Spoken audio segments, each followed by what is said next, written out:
네, 귀로 듣는 창업 정보 시간입니다.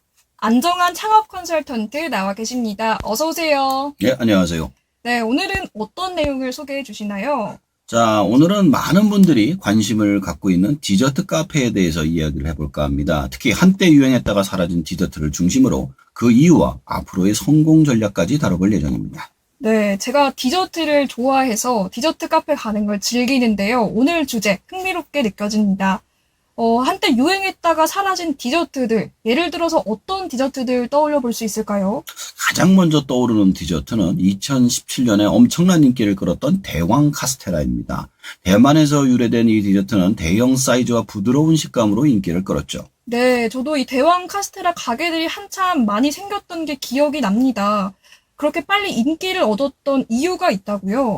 자, 대왕 카스테라는 말 그대로 그 크기가 엄청났습니다. 그 비주얼도 엄청났고요. 소비자들의 호기심을 자극했고 당시 유행했던 대만 음식이라는 트렌드와도 맞물리면서 빠르게 인기를 끌었습니다. 게다가 인스타그램 등 SNS에 공유하기 좋은 비주얼이 한몫했죠. 네, 이렇게 인기를 끊었던 대왕 카스테라가 갑자기 어느새부턴가 보이지 않게 됐는데요. 왜 갑자기 사라지게 된 건가요? 그 먹거리 엑스파일이라는 그런 프로그램이 있었습니다.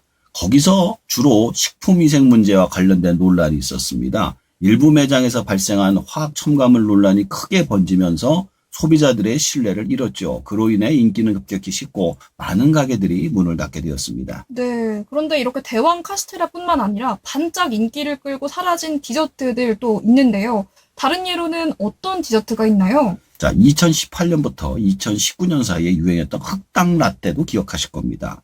흑당을 사용한 음료로 진하고 달콤한 맛이 특징이었죠. 특히 흑당 버블티가 큰 인기를 끌었었습니다. 네, 대만 음료죠. 저도 이 흑당 라떼 참 좋아했었는데요. 요즘엔 이 흑당 라떼 파는 곳도 거의 보기 힘든 것 같습니다. 이 흑당 라떼가 인기를 끈 이유는 뭐였나요? 자, 흑당 라떼가 그전에 본 적이 없는 검은색 음료예요. 또 특히 독특한 단맛과 비주얼 덕분에 소비자들에게 큰 사랑을 받았습니다. 또 한동안은 대만 음식들이 주목받으면서 흑당도 자연스럽게 유행에 올라탔죠. 네, 앞서 말씀해 주셨던 대왕 카스테라에 이어서 또 대만 음료인 흑당 라떼가 인기를 끌었었는데, 그렇다면 이 흑당 라떼는 왜 갑자기 사라지게 됐을까요? 유행이 너무 빠르게 지나갔던 게 주요 원인입니다. 너무 많은 카페에서 유사한 제품을 내놓으면서 굳이 흑당 라떼 전문점을 갈 필요가 없게 된 거고 금세 포화 상태에 이르렀고 결국 소비자들의 관심이 다른 곳으로 옮겨간 겁니다. 네. 또 대만 디저트 중에 대만 샌드위치가 유행을 했었는데요. 이 대만 샌드위치도 비슷한 이유로 사라진 거라고요? 네, 맞습니다. 이게 대만 카스테라랑 헷갈릴 수가 있는데 대만 샌드위치는 이게 삼각형 샌드위치에 초콜릿이 들어가 있던 거 기억나시죠? 네. 그게 바로 대만 샌드위치인데 2019년경 유행한 대만 샌드위치도 초기에는 부드러운 식감과 달콤한 맛으로 큰 인기를 끌었지만 똑같아요. 편의점에서도 팔고 식당에서도 네. 팔고 카페에서 팔다 보니까 유행이 급격히 사라졌습니다. 유행에 의존하는 상품은 지속 가능성이 낮다는 점을 보여주는 사례입니다. 네. 이어서 최근에는 초중고 학생들을 중심으로 또 일반 성인들까지 탕후루가 정말 대단한 인기를 끌었는데요. 이 탕후루도 비슷한 과정을 겪고 있다고 보시나요? 네, 그렇습니다. 저희 동네에도 그 탕후루 가게가 3개가 있었어요. 1년 안에 3개가 생기더니 지금 2개가 없어졌어요. 네. 지금 하나만 남았는데 그 집도 그렇게 장사가 잘 되는 것 같지는 않더라고요. 그래서 탕후루는 최근 몇 년간 다시 유행하면서 큰 인기를 얻었습니다. 설탕을 녹여 과일을 코팅한 이 중국 전통 간식은 바삭하고 달콤한 맛이 특징이죠. 하지만 다른 유행 디저트처럼 일정 시간이 지나면 인기가 사그러질 가능성이 높기 때문에 지금 많이 빠지고 있습니다. 네. 궁금해지는 게 생깁니다. 이렇게 디저트들이 반짝 인기를 얻고 왜 이렇게 빠르게 인기가 식는지 그 이유가 좀 궁금한데요. 이유 어떻게 파악해 볼 수 있을까요? 제가 창업 전문가로서 이거를 네. 3가지 이유로 한번 분석을 해봤습니다. 첫 번째가 트렌드의 변화의 속도가 너무 빠릅니다.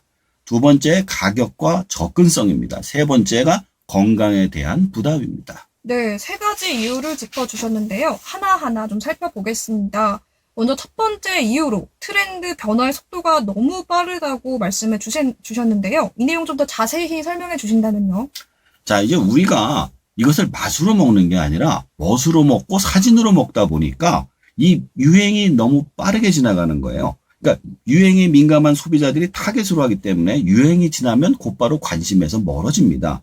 저는 이거를 입으로 먹지 않고 눈으로 먹기 때문이라 생각을 하고요. 맛으로 먹는 것이 아니기 때문에 사진을 한 번쯤 찍은 것으로 충분하기 때문에 단골이 될 수 없는 것이죠. 네, 맛을 즐기는 게 아니라 하나의 유행처럼 디저트를 즐긴다고 말씀을 주셨는데요. 두 번째 이유로는 가격과 접근성을 꼽아주셨어요. 가격과 접근성이 유행에 어떻게 영향을 미친다는 건가요? 자, 소위 핫핫하는 그 디저트의 경우 디저트 카페의 가격대가 굉장히 높은 편입니다. 단골을 만들기가 굉장히 어렵습니다. 한 번쯤은 먹어볼 수 있지만 꾸준히 먹기는 어렵죠. 그렇다고 해서 가격을 낮추기에는 너무 고가의 재료를 사용합니다. 그렇기 때문에 유지되기가 힘들다는 것이죠. 네. 말씀을 듣고 보니까 뭐 붕어빵 같은 거는 가격이 부담이 없다 보니까 몇 년 동안 오랫동안 인기를 얻는데 디저트들이 가격이 저렴하진 않는 것 같습니다. 세 번째 이유로는 건강에 대한 부담을 이야기해 주셨는데요. 이 부분도 좀 더 자세히 설명해 주시죠. 돈 있다고 아무나 먹을 수 있는 게 아니에요. 이게 건강하지 않은 사람은 먹을 수 없는 거예요. 자, 우선 대왕 카스테라. 대왕 사이즈 카스테라를 먹는 것 자체만으로도 어마어마한 칼로리죠.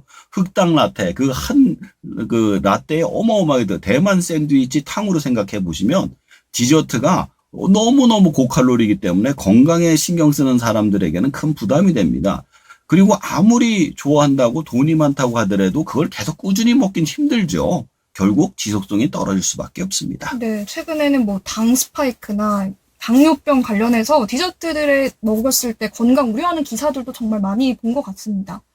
또 갑자기 생각나는 요즘 인기 있는 디저트가 있는데요. 요즘 요거트 아이스크림이 인기입니다. 예. 이거는 전망 어떻게 보시나요? 저도 가서 먹어봤어요. 너무 비싸요. 네. 기본이 6,000원이고 풀로 했을 때 32,000원에 배달까지 합치니까 거의 4만 원 돈 나오더라고요. 38,000원인가 그래가지고. 그래서 야, 이거 가지고 먹을 바엔 차라리 팥빙수 먹으러 가겠다는 생각이 들더라고요. 양도 너무 적은데다가 거기다 벌꿀 집어넣고 이러면 단가가 엄청나게 오르더라고요. 네. 그래서 이것도 아마 비슷한 길을 가지 않을까. 근데 만약에 살아남기 위해서는 아주 고가로 자리를 잡든가 아니면 아주 저가로 간단하게 먹을 수 있게 잡든가 둘 중에 하나 가지 않으면 안 될 것 같다는 생각이 들었습니다. 네.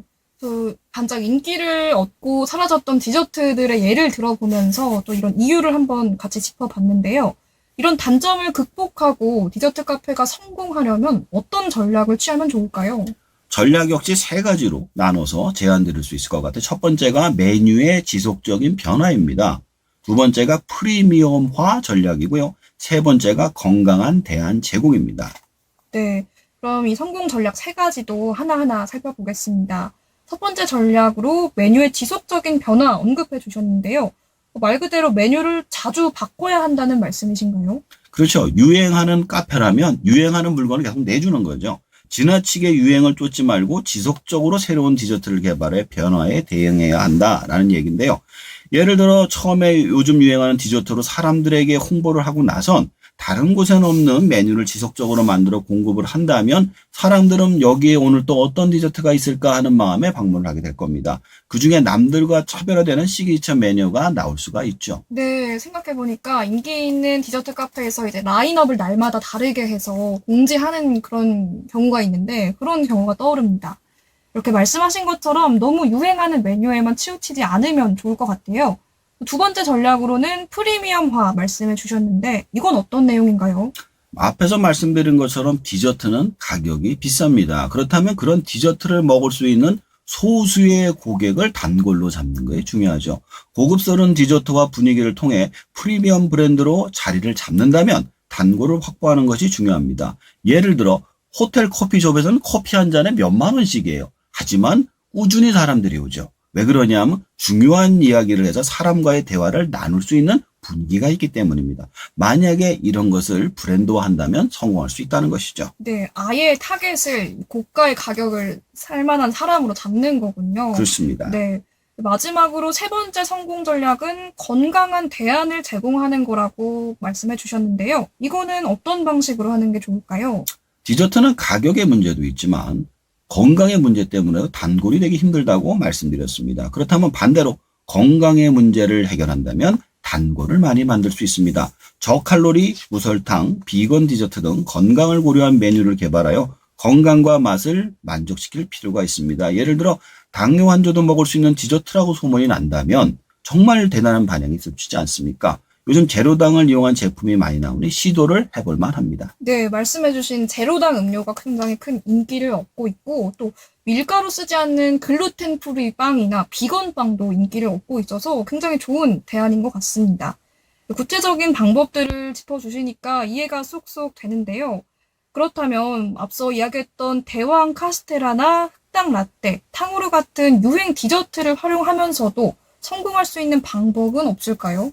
네, 있습니다. 이런 유행 디저트를 메인 메뉴로 내세우되 함께 제공되는 부가 메뉴나 독특한 경험을 더한 단골 고객을 유도하는 것이 좋습니다. 예를 들어 탕후루를 판매하는 카페라면 탕후루 외에도 건강한 음료나 디저트를 함께 제공해 다양한 고객층을 만족시킬 수 있도록 하는 것이죠. 네, 너무 그 유행하는 음식에만 의존하지 말고 좀 다양한 메뉴를 준비하는 거를 얘기해 주셨네요. 지금 디저트 카페 창업을 고민하고 있는 분들에게 오늘 아주 좋은 정보가 될 것 같습니다. 혹시 이런 분들에게 꼭 조언하고 싶은 부분이 있다면요? 트렌드를 파악하고 그에 따라 빠르게 대응할 수 있는 유연성이 중요하다는 이야기를 꼭 해드리고 싶습니다. 또한 자신만의 독창적인 아이디어로 브랜드를 차별화하는 것이 필수적입니다. 마지막으로 고객의 건강과 취향을 고려한 다양한 메뉴 구성을 통해 지속 가능한 성장을 도모해야 합니다. 결국에는 내가 남들보다 비교 우위가 있어야지만 살아남는다는 점을 기억하셔야 됩니다. 네, 이 트렌드 파악과 대응, 다양한 메뉴 구성, 또 지속적인 고객의 파악이 지속 방안이 될 수 있겠군요. 그럼 이런 식으로 정착에 성공한 디저트 카페는 어떤 게 있을까요? 제 생각에는 빙수 시리즈가 아닌가 싶습니다. 얼마 전에 춘천에 있는 빙수 전문점을 다녀왔는데 사람들이 많더라고요. 그리고 원주에서도 애플망고 빙수를 고가에 판매하는 곳이 있는데 장사가 잘 돼서 매진이 되더라고요. 그 외에도 요즘 유행하는 디저트 카페에 싱가포르의 초고가 커피가 나왔는데 한 잔에 40만 원이래요. 근데 그게 없어서 못 판다고 그러더라고요. 디저트 카페는 아니지만 요즘 디저트로 두바이 초콜릿이라는 게 나와가지고 저희 서점에서도 팔고 있는데 이게 의외로 또 많이 나가더라고요. 근데 장기적으로 갈 수 있지는 못할 것 같고요. 요때 잠깐 지나가는 것 같은데 아마도 이런 것들이 성공을 한다면 어떤 그 브랜드화가 되겠지만 그렇지 못한다면 아마 또 지나가는 유행으로 남겠죠, 그냥. 네, 말씀해주신 빙수 가게의 성공한 디저트 카페 예로 볼 수 있을 것 같습니다. 빙수가 아무래도 종류도 많고 메뉴도 많다 보니까 꽤 오랫동안 인기를 끌고 있는 것 같아요. 오늘 그 디저트 카페 관련해서 좀 유익한 많은 내용을 배워봤습니다. 디저트 카페 창업을 고려하시는 분들에게 큰 도움이 될 것 같은데요. 마지막으로 오늘 정리 말씀 해주시면서 이야기 마무리할까요? 자, 오늘 디저트 카페 창업에 대해 한 줄 평을 하자면 유행은 지나가지만 맛은 남는다 라고 말씀드리고 싶습니다. 네. 디저트 카페는 유행을 타고 빠르게 성장하지만 그만큼 쉽게 사라지기 때문입니다. 대왕 카스테라, 흑당 라떼, 대만 샌드위치, 탕후루 등 다양한 디저트들이 빠르게 인기를 얻었다가 순식간에 사라진 이유는 트렌드의 변화, 높은 가격, 건강에 대한 부담 때문입니다. 디저트 카페가 성공하기 위해선 유행을 쫓되 꾸준한 메뉴 개발과 브랜드의 고급화, 건강한 대안을 제시하는 전략이 필요합니다. 단순한 유행을 넘어 고객에게 지속적인 가치를 제공하는 것이 성공의 열쇠입니다. 네, 오늘 다양한 디저트 예를 통해서 디저트 카페 성공 전략에 대해 이야기해봤는데요. 오늘 말씀 잘 들었습니다. 지금까지 안정환 창업 컨설턴트였습니다. 감사합니다. 예, 감사합니다.